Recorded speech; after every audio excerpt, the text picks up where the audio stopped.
Oke, selamat pagi. Assalamualaikum warahmatullahi wabarakatuh. Kita lanjut ke perkuliahan pertemuan keempat. Oke, sambil menunggu saya akan setting dulu. Kemarin di pertemuan ketiga kita sudah bahas bab 2 tentang gerak. Sekarang di pertemuan ketiga, di pertemuan keempat, kita akan membahas bab 3 tentang gaya.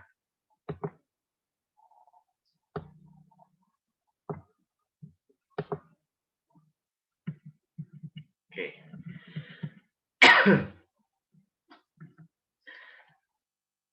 Pengertian gaya. Kejadian sebab akibat dalam bidang mekanik dapat diartikan dengan istilah gaya untuk sebab dan dorongan atau tarikan untuk akibat. Misalnya, suatu benda dari keadaan diam yang kemudian bergerak tentu ada sebabnya. Dalam hal ini, gaya merupakan penyebab sedang gerakan benda merupakan akibatnya. Artinya, gaya adalah sebagai suatu sebab yang mengakibatkan suatu benda berubah dari keadaan diam menjadi bergerak dan sebaliknya. Suatu gaya dapat ditentukan oleh maksudnya di buku ini gaya itu yang menyebabkan suatu benda bisa bergerak. Itu adalah gaya atau sebaliknya di situ. Oke, saya lanjut di situ. Suatu gaya dapat ditentukan oleh A, arah gerak yang digambarkan sebagai garis tengah dengan tanda panah. B, besar gaya yang digambarkan sebagai panjang garis yang disebabkan vektor. Yang C, titik tangkap dari gaya di mana vektor mulai bergerak.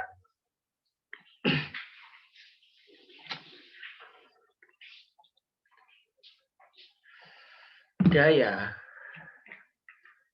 mempunyai di sini ada vektor, berarti dia mempunyai 3 dimensi.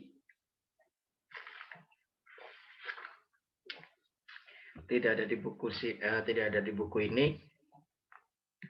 Dimensi yang pertama atau satu dimensi itu dia bergerak horizontal, kanan ke kiri ataupun kiri ke kanan, itu satu dimensi. Atau dia bergerak dari vertikal, dari atas ke bawah atau dia dari bawah ke atas, itu satu dimensi. Kalau 2 dimensi dia bergerak dari horizontal dan vertikal. Jadi ada X dan ada Y di situ. Nah, itu untuk 2 dimensi.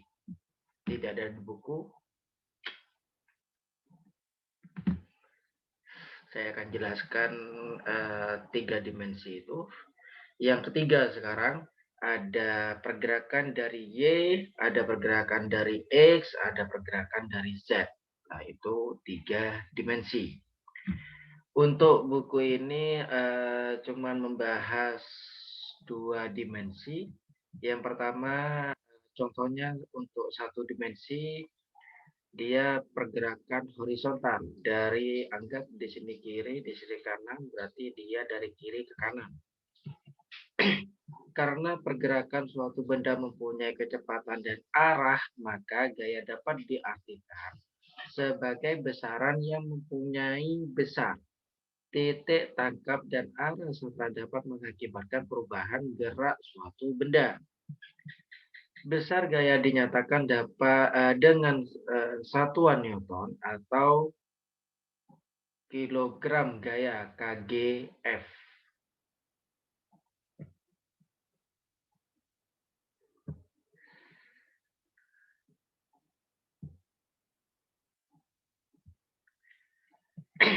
Untuk 1 Newton sama dengan 0,1020 kgf atau 1 kgf sama dengan 9,807 Newton. Besar gaya dapat digambarkan dengan ruas gaya yang panjangnya menggunakan perbandingan tertentu dan disebut skala gaya. Misalnya gaya P sama dengan 500 Newton, besarnya ke arah digambarkan dengan skala 1 cm sama dengan 200 Newton. Dilukis dengan membuat garis horizontal sepanjang 500 per 200, berarti dia 2,5 cm. Yang ujung kiri dinamakan titik tangkap dan ujung kanannya diberikan tanda panah. Nah, jadi ini titik tangkapnya, ujung kirinya titik tangkapnya, di yang ujung kanan itu dikasih panah. Artinya gambar ini dia dari kiri menuju ke kanan. Itu 1 dimensi.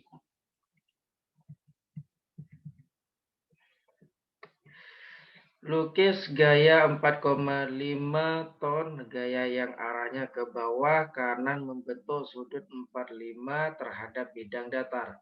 Jadi ada A menuju ke B dan dia sudutnya ke P. Jadi dari A ke B dia membentuk sudut 45 derajat. Jadi gambarnya ini A menuju ke B dan menuju ke P dia membentuk sudut 45 derajat. Untuk menyelesaikan gambar yang ini, caranya jika diambil skala gaya 1 cm sama dengan 1 ton F, maka besar gaya diwakili oleh oleh garis 4,5 cm. Jadi 1 sentinya dan 1 tonnya itu bernilai 4,5 cm. Dengan membentuk garis lurus mendatar AB dan dari titik A dilukis gaya AP sepanjang 4,5 cm yang membentuk sudut 45 terhadap garis AB. Gambarnya yang ini saya akan perkecil biar lebih enak. Oke. Gambarnya yang di atas yang membentuk sudut 45 terhadap garis AB dan pada titik B diberi anak panah. Jadi dia arahnya menuju ke B dan kita buat sudut 45 derajat dan menuju ke B.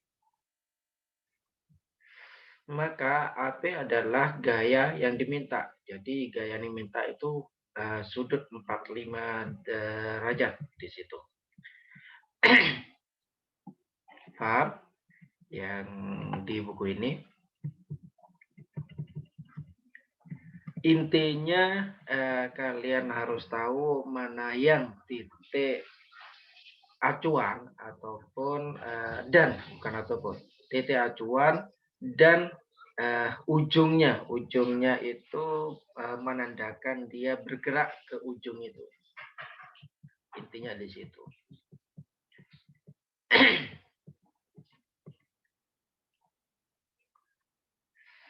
Menyusun gaya dengan titik tangkap bersekutu. Wow, buku ini terlalu ribet ini. Apabila suatu sistem gaya, saya bacakan saja, tidak apa-apa.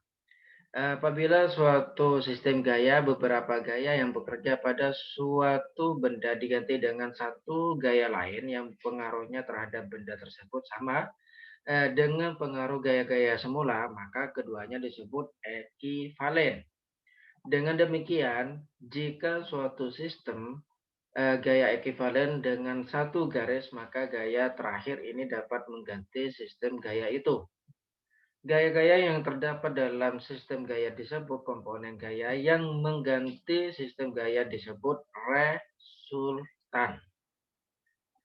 Intinya di sini, Gaya-gaya yang terdapat dalam sistem gaya disebut komponen gaya yang mengganti sistem gaya disebut resultan. Jadi nanti kita pasti mencari resultannya itu berapa dalam satu dimensi, dalam dua dimensi, ataupun dalam tiga dimensi. Saya lanjutkan. Ini bukunya agak ribet, banyak tulisan, tidak langsung ke intinya saja. Oke, saya lanjutkan saja, mengikuti buku dulu. Saya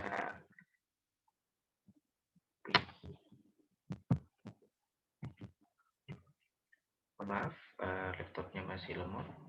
Tunggu bentar. Oke. Mengganti dua gaya atau lebih yang mempunyai satu titik tangkap dan arahnya sama dilakukan dengan menjumlahkan semua komponen gaya. Kemudian arahnya tetap seperti arah pada komponen gaya. Jika dilakukan secara grafis, gaya kedua dipindahkan titik tangkap ke ujung gaya pertama. Titik resultan diukur dari titik pangkal asal ke ujung gaya terakhir dan arahnya tetap.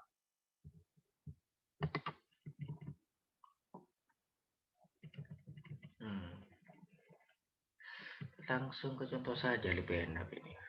Contoh. 3 gaya masing-masing P1 sama dengan 600 Newton, P2 sama dengan 400 Newton, dan P3 sama dengan 750 Newton bekerja pada satu titik tangkap dengan arah ke kanan. Tentukan resultan secara analitis dan grafisnya. Untuk grafisnya hampir sama kayak ini. Dia satu dimensi dari ujung titik ini menuju ke P1, diteruskan ke P2, diteruskan ke P3. Itu untuk gambarnya. Untuk analisisnya, jadi untuk satu dimensi, satu dimensi dengan deretan P1, P2, dan P3 seperti gambar ini, maka langsung saja resultannya itu ditambahkan P1 ditambahkan P2 ditambahkan P3 itu untuk mencari resultannya. Jadi resultan sama dengan P1 ditambahkan P2 ditambahkan P3 sama dengan 600 tambahkan 400 tambahkan 700 menjadi 1750 Newton. Itu untuk resultannya.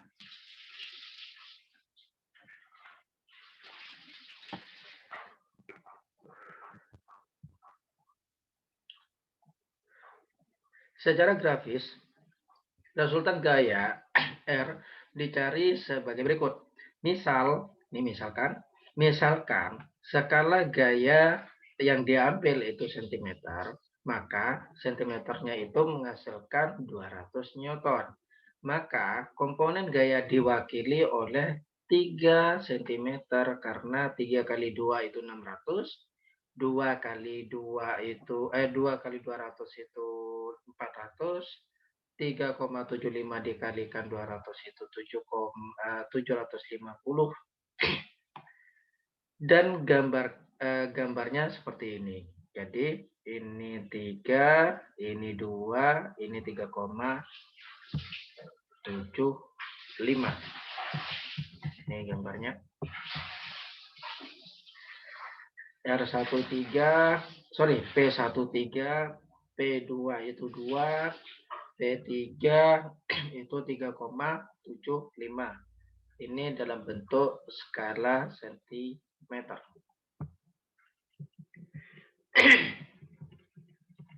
Lanjut. Resultan gaya diperoleh dengan memindahkan titik tangkap P1 ujung titik tangkap P2 ujung P1 dan titik tangkap P3 ke ujung P2. Kemudian mengukur panjang seluruhnya dan mengalirkan dengan 200 Newton per 1 cm. Serta arahnya resultan ke kanan. Oke, resultan ke kanan. Jadi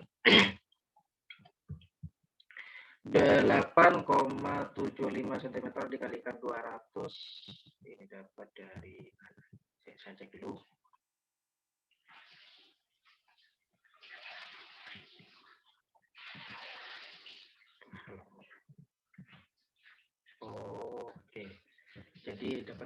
ini untuk 8,75. Terusan dari sini. Jadi tadi kita sudah menghasilkan 3 cm, 2 cm, 3,75 cm. Jadi ini ditambahkan 3 ditambahkan 2 ditambahkan 3,75, dia menghasilkan 8,75 cm dikalikan 200 karena nilai persatuan cm-nya 200, sehingga dia menghasilkan 1750 Newton.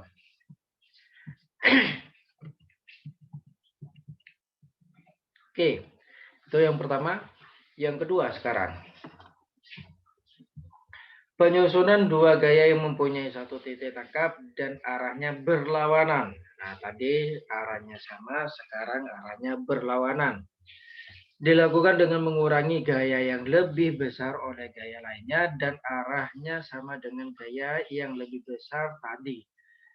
Jika dilakukan secara grafis, titik tangkap gaya yang lebih besar dipindahkan ke ujung gaya lain, kemudian resultannya diukur dari titik pangkal asal ke ujung gaya terakhir dengan arah tetap.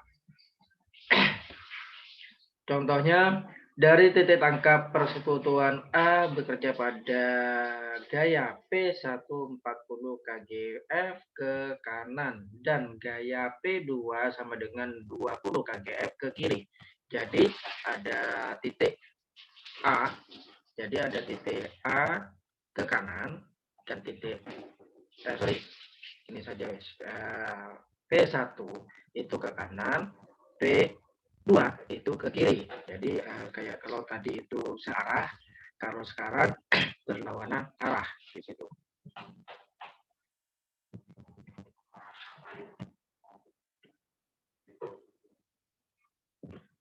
Sabar, laptopnya sama.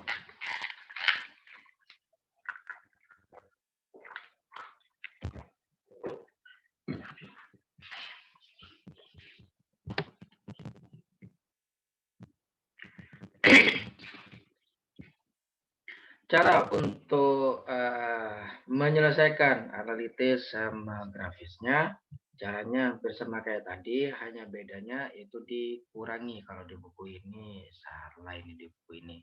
Seharusnya ini bukan kalian, tapi pengurangan ini seharusnya.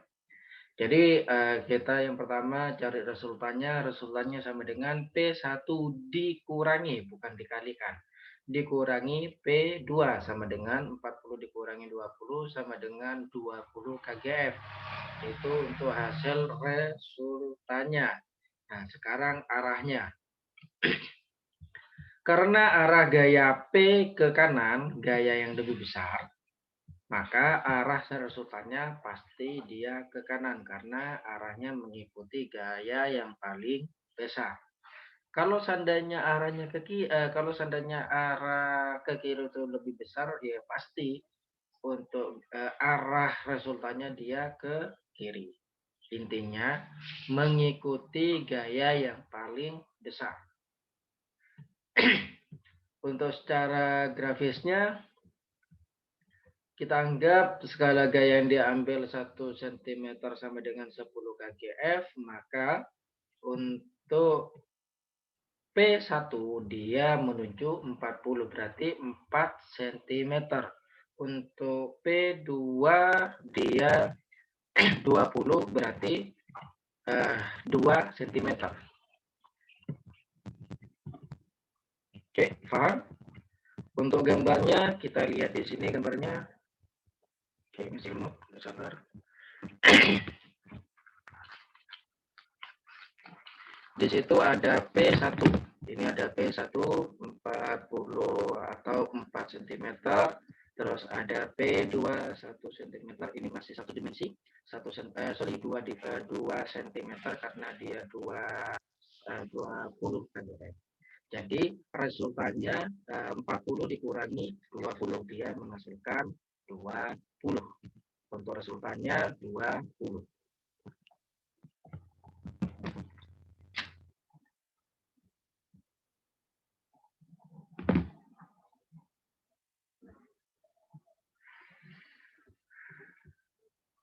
Dari pengukuran R pada gambar diperoleh R sama dengan 2 karena R-nya 20 berarti dijadikan ke senti berarti 2 cm karena 1 cm sama dengan 10 kgf. Jadi R-nya 2 cm. Oke, ini ke arah ini. R sama dengan 2 cm dikalikan 10 kgf per 1 cm sama dengan 20 kgf ke kanan. Dia mengikuti arah yang paling besar. Yang ketiga, penyusunan dua gaya mempunyai satu titik tangkap dan arahnya berlainan dilakukan dengan membuat lukisan jajaran gaya yang sisinya adalah kedua gaya tersebut, kemudian hasilnya adalah diagonal yang ditarik dari titik tangkap dan arahnya sudut yang dibentuk oleh resultan terhadap salah satu gaya semula. Ini yang ketiga. Contohnya di situ dua gaya masing-masing 50 Newton dan 40 Newton membuat sudut 60 derajat bekerja pada satu titik. Jadi untuk gambarnya, sabar, masih laptopnya agak lemot.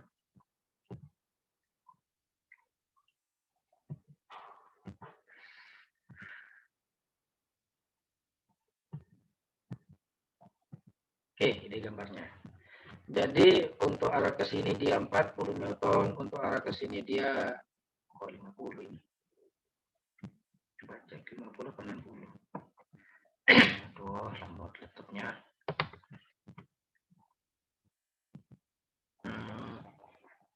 50 Newton, cuman di situ sudutnya 60. Oke, paham sudah. Oke, di sini ada 40 Newton, terus di sini satunya 50 Newton, dia resultannya, lah ini yang saya maksudkan. Yang ini dua dimensi ada X dan ada Y di situ. Nah ini sebagai Y-nya, untuk yang ini sebagai X-nya, untuk Y-nya itu 40 Newton, yang ini sebagai 50 Newton untuk X-nya. Sehingga untuk mencari resultannya kita tarik di tengahnya dalam bentuk diagonal nanti. Ini resultannya. Ingat, perbedaan antara satu dimensi, dua dimensi. Kalau satu dimensi, dia resultannya dia mengikuti arah resultannya dia mengikuti arah yang besar, resultannya paling besar. Untuk dua dimensi, dia membentuk diagonal resultannya. Dengan kalau di contoh ini dia sudutnya 60 derajat. Oke.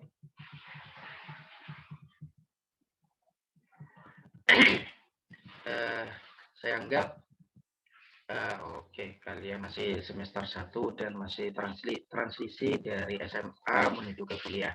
Jadi saya pertajam saja, bukan saya anggap kalian tahu, tapi saya anggap saya akan mempertajam saja.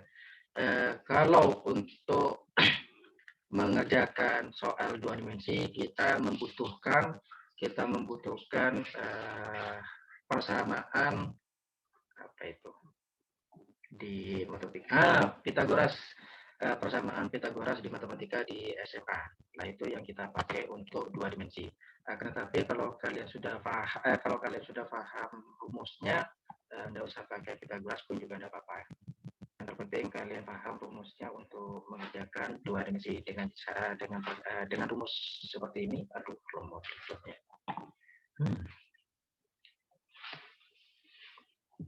Oke, saya lanjutkan. Untuk mengerjakan soal yang tadi, resultan sama dengan akar dari P2 kuadrat ditambahkan P1 kuadrat sama dengan 2 dikalikan P2 dikalikan P1 cos tetanya. Tadi tadi tetanya atau sudutnya itu 60 derajat, berarti kita pakai cos 60 derajat. Sehingga saya ulangi lagi biar lebih pas. Untuk rumusnya, R atau resultan sama dengan akar dari P2 plus P2 kuadrat plus P1 kuadrat plus 2 dikalikan P2 dikalikan P1 cos theta. Itu untuk rumusnya. Untuk mengerjakan soal itu, kita pakai rumus itu sehingga menjadi resultan sama dengan akar dari 50 kuadrat ditambahkan 40 kuadrat ditambahkan 2 dikalikan 50 dikalikan 40 dikalikan cos 60 derajat. 50 kuadrat menghasilkan 2500, 40 kuadrat menghasilkan 1500, 2 kalikan 50 dikalikan 40 menghasilkan 4000 untuk yang cos 60. Oke. Di SMA pasti kalian mengenal trigonometri matematika. Di situ menjelaskan sin, cos, tangen. Oke. Ada sin 0, sin 30, sin 45, sin 60, sin 90. Untuk cosnya ada cos 0, cos 30, cos 45, cos 60, cos 90. Itu untuk yang cos, untuk yang tangen 0, tangen 30, 45, 60, terus sama 90. Untuk SMA kalian ngulang lagi kalau tidak tahu tentang trigonometri, sin, cos, tangen. Di situ buka buku SMA-nya karena ini membutuhkan trigonometri.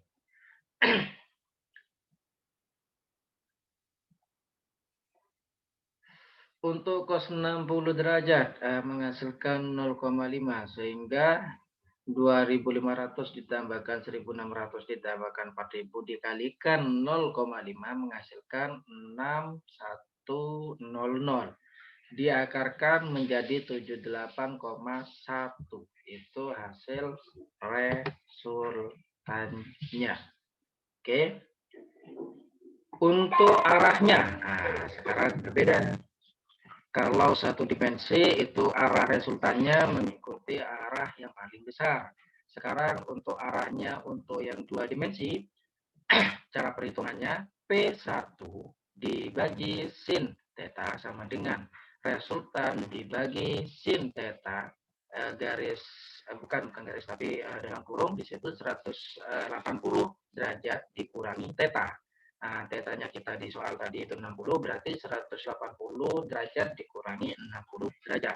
Sehingga menghasilkan 78, bukan 78, sehingga menghasilkan 0,866. Nah, ini saya lanjutkan. Sin theta sama dengan yang 40 ini dipindahkan ke sini, berarti dia kalikan. 40 dikalikan yang sin theta dikalikan 180 dikurangi 60, dia menghasilkan 0,866. Berarti 40 dikalikan 0,866 dibagi resultannya. Tadi kita dapat resultannya 78,1. Sehingga menghasilkan 0,4435. Nah, untuk mencari sin theta sama dengan 0,4435 itu berapa derajat? Di SMA kalian sudah diajarkan arcsin. Nah, itu yang kita pakai. Jadi arcsin atau kebalikan dari sin, kalau kebalikan itu cos, bukan kebalikan, melainkan arcsnya atau sin pangkat min 1, itu yang kita pakai. Nah, kalau di kalkulator ada arcsin di situ langsung menjadi kalau 0,4435 kalau di buku sini dia menjadi 26 derajat 20 detik. Ini bacanya 20 derajat 26 derajat 20 detik. Kalau seandainya dijadikan bukan detik, melainkan derajat 26,20 derajat. Itu untuk datanya. Sehingga resultannya 78,1 dan arahnya dia 26 derajat 20 detik atau 26,20 derajat. Itu untuk resultannya sudah.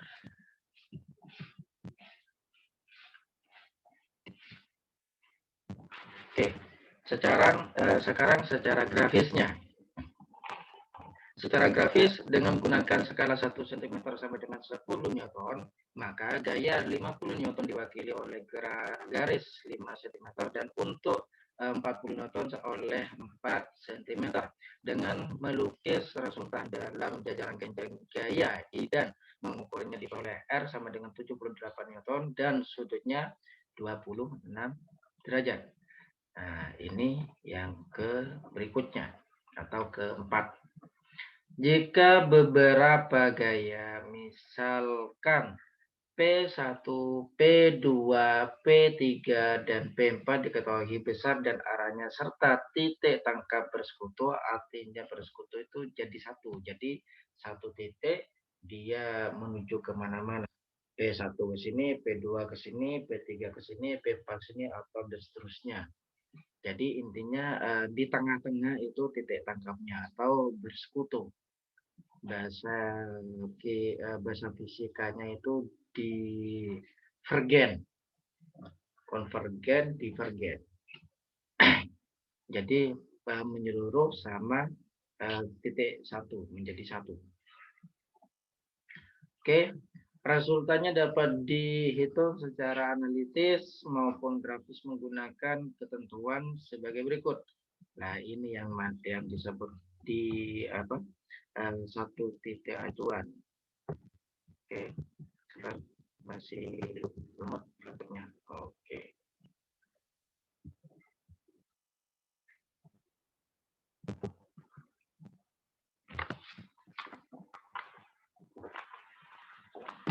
Nah, ini titik acuannya satu di sini. Ini lihat di gambar sebelah kiri. Titik acuannya di situ ada di tengah di sini. Jadi P1-nya menuju ke sini, P2-nya menuju ke atas, P3-nya menuju ke sini, P4-nya menuju ke sini.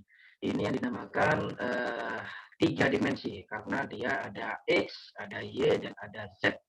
X-nya di sini, Y-nya di sini, Z-nya di sini. Oke, dia membentuk 3 dimensi. Nah, terus untuk gambar kanan, dia menganalisis untuk sudutnya. Contoh untuk yang P2, untuk mencari resultannya P2-nya kita membutuhkan P1 sin theta 1 karena resultannya mengarahkan ke P1 untuk yang P2 dan P1. Untuk yang P2 ke P3 dia arah resultannya bukan arah tapi resultannya kita membutuhkan P2 sin theta 2. Terus untuk yang P3 menuju ke P4 dia langsung ke sini. Terus untuk yang P4 untuk yang P4 berarti kita membutuhkan P4 sin theta 4. Terus untuk P4 ke P1 dia arahnya ke sini. Dia resultannya P4 cos theta 1. Nah, Pak, kenapa kok ada cos, kenapa kok ada sin, kenapa kok ada cos sama sin? Lah, ini konsep trigonometri untuk mencari resultan ini kita pakai sin atau pakai cos. Itu ada di matematika kelas 2 atau kelas 3 kalau tidak salah itu. Jadi buku SMA-nya kalian dibuka lagi biar lebih paham lagi, biar lebih mantap lagi. Tuh, saya tidak memperjelas itu karena bukan tanggung jawabnya saya, itu tanggung jawabnya SMA. Di sini ada sin, cos. Oke, paham? Untuk mencari 3 dimensi, cara mencari resultan. Wah, laptopnya lemot. Sabar. Laptopnya lemot. Untuk mencari resultannya, Langkah masing-masing penentuan resultan dan arahnya dapat dilakukan seperti berikut. Uraikan masing-masing gaya menjadi dua komponen ke arah horizontal dan vertikal. Nah, itu maksudnya jadi yang kayak tadi ada P1, P2, ada kita ambil horizontalnya yang mana ini, terus yang ini yang mana resultannya. Yang tadi digambar itu kita sudah bahas barusan. Besar komponen horizontal masing-masing dihitung dengan rumus X sama dengan P cos theta. Dan komponen vertikalnya dengan Y sama dengan P sin theta. Oke, sudah terjawab. Ada sin, ada cos. Jadi di buku ini sudah dijawab. Nah, ini. P1, P2 kan ada 4 di sini. P1, P2 dia pakai sin atau pakai cos? Horizontalnya yang mana? Vertikalnya yang mana? Kita pakai Y atau pakai Z? Sorry ya, kita pakai Y atau pakai X?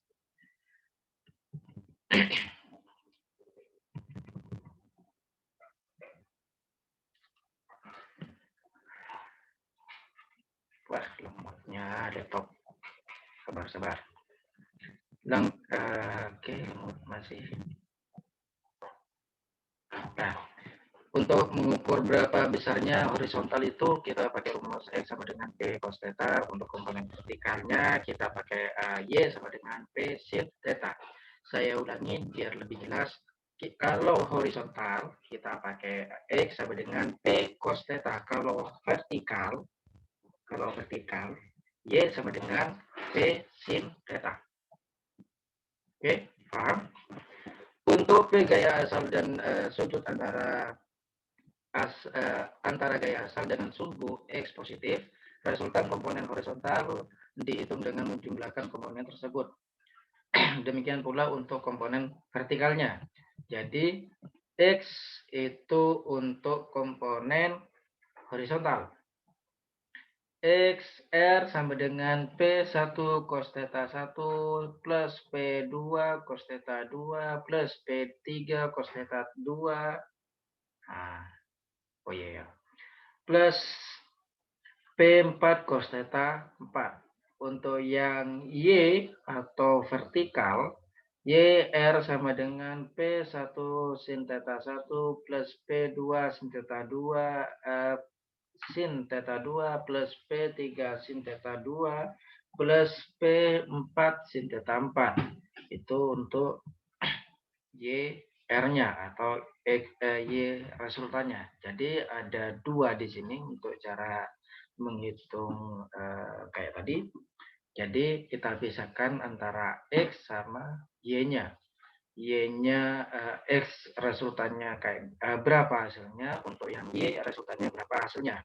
Jadi untuk menghitung resultan keseluruhan antara X sama Y menggunakan rumus R sama dengan akar dari X resultan kuadrat plus Y resultan kuadrat, dan arahnya dengan tangan X tangan theta sama dengan tan tangan theta sama dengan Y resultan dibagi X resultan. Itu cara untuk pengerjaan soal 4.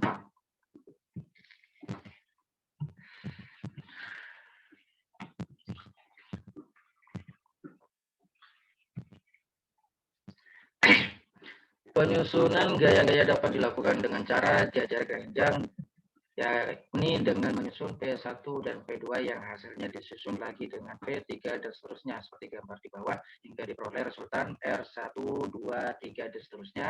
Karena cara jajar ganjang gaya memerlukan banyak garis-garis, ada cara lain yang lebih sederhana, yaitu cara cara segi banyak atau poligon gaya.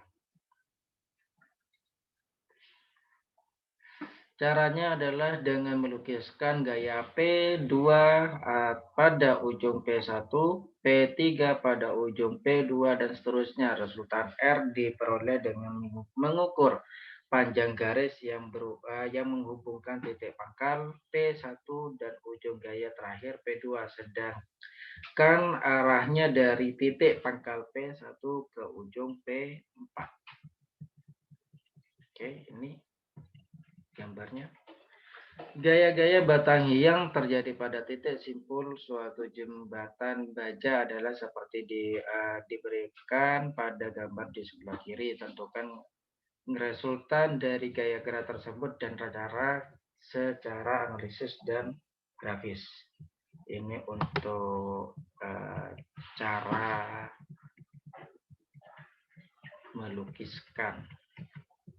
Oke, ada di sini, ada di sini P1, P2, P3 ada 200 km, 250 km, 200, terus ada P4 200, ada P5 di situ 400 dengan gambarnya seperti ini. Nah, sudut-sudutnya pun juga sudah jelas di situ.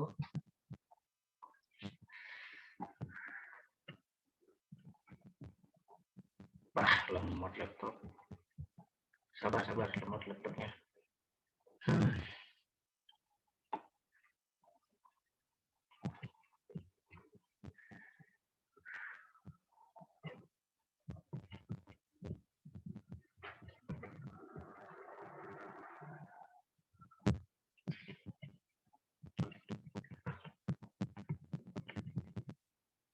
Nah, ini ada P1, P2, P3, P4. Di situ arahnya tidak beraturan. Yang titik sini dia menuju ke P1, titik yang P1 menuju ke titik P2, dia menuju dari P2 dia menuju ke P3. Dari P3 dia menuju ke titik P4 di situ, dan resultannya dari titik sini menuju ke sini. Dia resultannya. Jadi dia menggunakan poligon, cara poligon ini.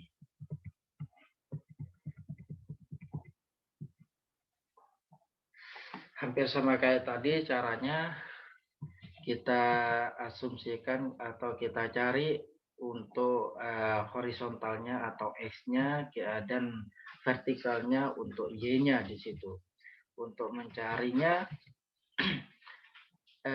X resultan sama dengan 250 karena tadi nilainya 250. Nah, ini yang di atas itu. Nih nilainya, aduh lemot.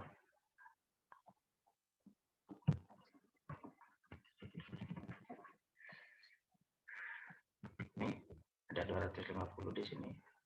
P1, P2, P3, P4, P5 di situ.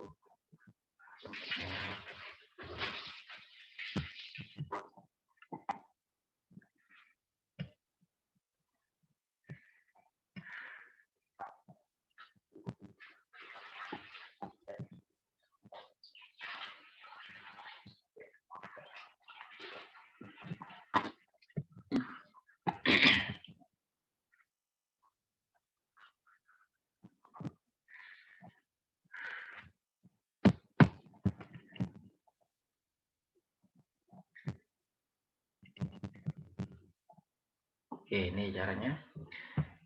X untuk mencari X atau horizontal sama dengan 250 cos 30 derajat plus 200 cos 135 derajat plus 200 cos 180 derajat plus 200 cos 240 derajat plus 100 cos 270 derajat.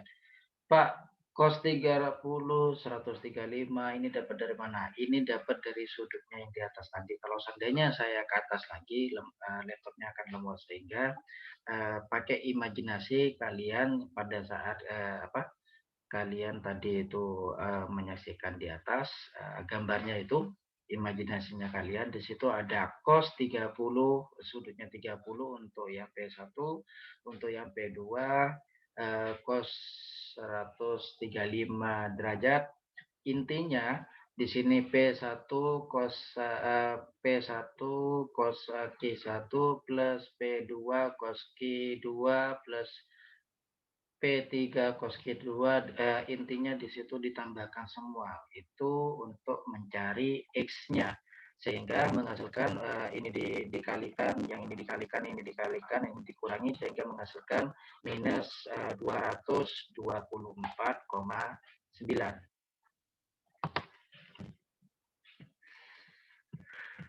Untuk yang Y pun juga sama, tetapi untuk yang Y kita merubah menjadi sin karena rumusnya yang Y kita pakai sin. Jadi 250 sin 30, 200 ditambahkan 200 sin 135 dan seterusnya sehingga dia menghasilkan minus 68. Itu untuk yang Y-nya atau vertikalnya. Jadi untuk menentukan resultannya X resultan kuadrat ditambahkan Y resultan kuadrat sehingga menghasilkan saya dapatkan minus 224,9 dikuadratkan ditambahkan minus 6,8 dikuadratkan ini hasilnya sehingga resultannya menjadi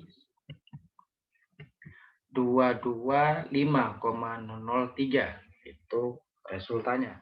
Sekarang arahnya, arah gaya dihitung dengan tangen theta sama dengan Y resultan dibagi X resultan diperoleh tangan tetanya untuk yang Y-nya 6,8 dibagi minus 224,9. Nah, di buku ini agak salah. Di sini seharusnya minus 6,8 dibagi minus 224,9 dia menghasilkan 0,0302 sehingga hampir sama kayak tadi caranya dia pakai arkes tangen untuk mencari sudutnya. Untuk mencari sudutnya 0,0302 berarti 181 derajat 44 detik atau 181,44 derajat. Karena nilai XR dan YR negatif, maka resultan berada di kuadran ketiga atau membentuk sudut 181 derajat 44 detik terus sumbu X positif. Jadi resultan gaya 225 0,003 km dan arahnya 181 derajat 44 detik. Pak, kuadran ketiga itu apa, Pak? Ini kalau tidak salah ada di SMA kelas 2 atau kelas 3, saya sudah lupa di situ. Yang terpenting kalian tahu di situ ada kuadran 1, kuadran 2, kuadran 3, kuadran 4. Nah, di kuadran ketiga di situ. Jadi ada seperti ini posisi sebelah 1, kuadran 1, yang ini sebelah 2, berarti kuadran 2, yang ini sebelah 3, yang ini kuadran 4. Itu matematika. Pak, kok pakai matematika? Ini kan fisika, Pak. Iya. Dasar untuk mengerjakan fisika itu kita pakai dasar matematika.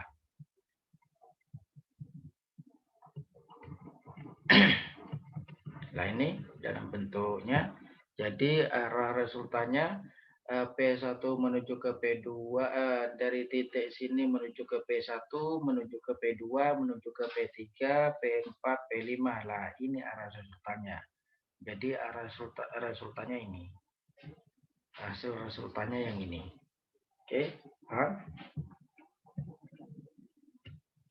Dengan mengambil skala gaya 1 cm sama dengan 50 kN dan melukiskan gaya-gaya secara berurutan seperti gambar di atas, kemudian mengukur besarnya resultan dan arahnya diperoleh R sama dengan 225 kN dan sudutnya 182. Loh, tadi kan 181, Pak. Ini dibulatkan. Jadi kalau dibulatkan menjadi 182. Oke, paham? Menyusun gaya dengan titik tangkap tidak beraturan. Wah, ribet ini. Oke, saya bacakan saja. Terlalu banyak kata-kata ini.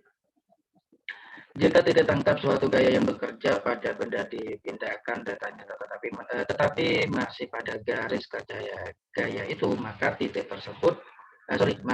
terjadi perubahan pengaruh terhadap benda itu. Dengan kata lain, gaya dapat dipindahkan tempatnya sepanjang garis kerja gaya itu. Menyusun beberapa gaya yang tidak bersekutu didasarkan pada penyusunan dua gaya yang mempunyai ciri sebagai berikut. ada kan seharusnya A dulu baru B. Ini B ini. Oke, bacakan saja. B 2 gaya P1 dan P2 sejajar dengan arah sama. Untuk yang C 2 gaya P1 dan P2 sejajar dengan arah berlawanan. Nah, untuk gambarnya seperti ini. Oke. Yang A dulu. Di buku tidak ada, saya akan jelaskan yang ini. Yang A dia sejajar tapi arahnya juga sejajar. Jadi arahnya mengikuti. Jadi hampir sama kayak nomor 1 tadi itu. Jadi garisnya sejajar, arahnya pun juga sejajar. Itu untuk yang A. Untuk yang B, 2 gaya P1 dan P2 sejajar dengan arah yang sama. Sejajar. P1 dan P2 sejajar, arahnya sama. Ini untuk yang B. Untuk yang C, sejajar dengan arahnya yang berlawanan. Untuk yang C, gambarnya ini.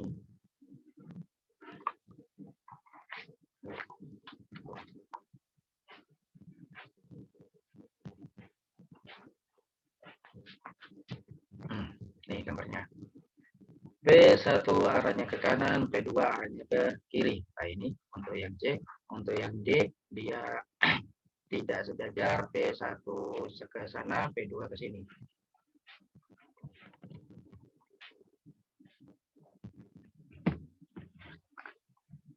Itu untuk penjelasan 2 gaya P1 dan P2 dengan arah berlainan. P1 arahnya kemana, P2 arahnya kemana. Itu untuk yang D, berlainan.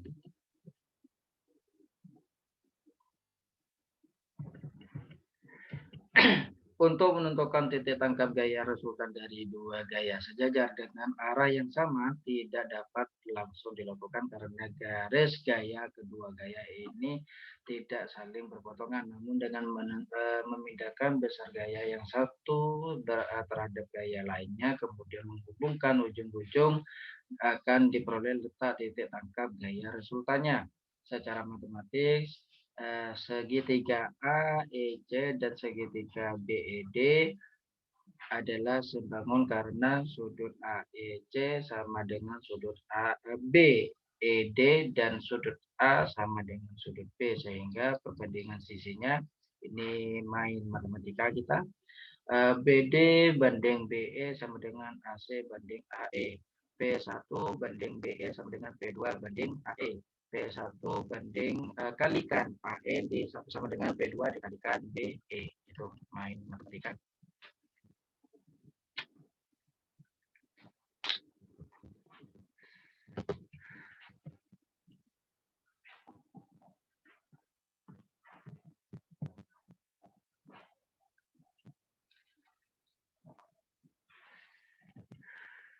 Sabar, laptopnya agak lemot.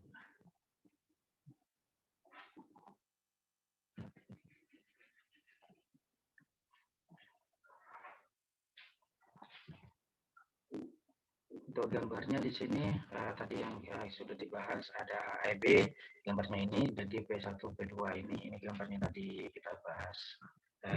AEC sama dengan AED, oh bukan, B. AEC sama dengan EBD. P1 P2. Jika jarak antara kedua garis gaya itu AB diketahui, maka letak titik tangkap gaya resultan dapat ditentukan jaraknya baik dari titik tangkap gaya P1 maupun gaya P2 secara analisis grafis. Contohnya di situ P1 300 Newton, P2 120 Newton, dan jarak titik tangkap P1 ke P2 adalah 4 meter. Tentukan besar arah dan letak titik tangkapnya. Hampir sama kayak nomor 1 tadi. R sama dengan P1 ditambahkan P2, ini satu dimensi sama dengan 300. Ditambahkan 120, 420. Letak titik tangkap dihitung berdasarkan perbandingan P1. Oke, perbedaannya ini ada ketambahan untuk menghitung letak titik tangkapnya. P1 dikalikan AE sama dengan P2 dikalikan BE, sehingga diperoleh 300 dikalikan AE sama dengan 120 dikalikan BE. Karena AE plus BE sama dengan 4 meter, maka BE sama dengan 4 dikurangi AE, dan 300 AE sama dengan 120 dikalikan 4 dikurangi AE-nya. Sehingga menghasilkan AE 1,143 meter atau 1,143 meter ditambahkan BE menjadi 4 meter. Berarti untuk AE-nya di situ 1,143 meter. Untuk mencari BE-nya, 4 dikurangi yang ini berarti dia 2,857 meter.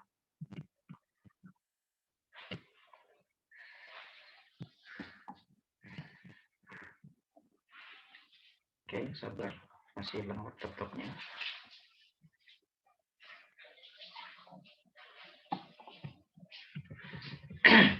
Jadi besar gaya resultan 420 Newton ke arah kanan dan titik tangkapnya terletak di antara titik tangkap P1 dan P2 yang berjarak 1,143 meter dari P1 atau 2,85 meter dari P2.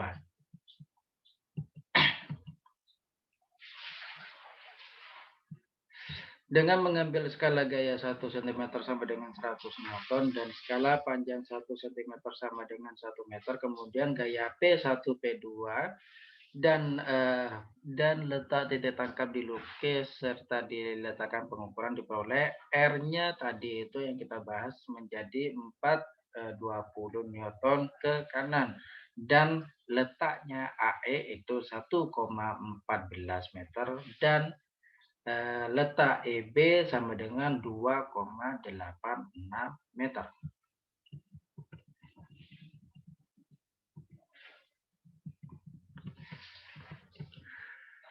Untuk menentukan titik, oke, kita cek dulu. Ini kita stop di sini dulu. Laptopnya agak lemot, saya refresh dulu. Kita lanjut di part 2 saja nanti. Oke, saya tutup di part pertama. Assalamualaikum warahmatullahi wabarakatuh.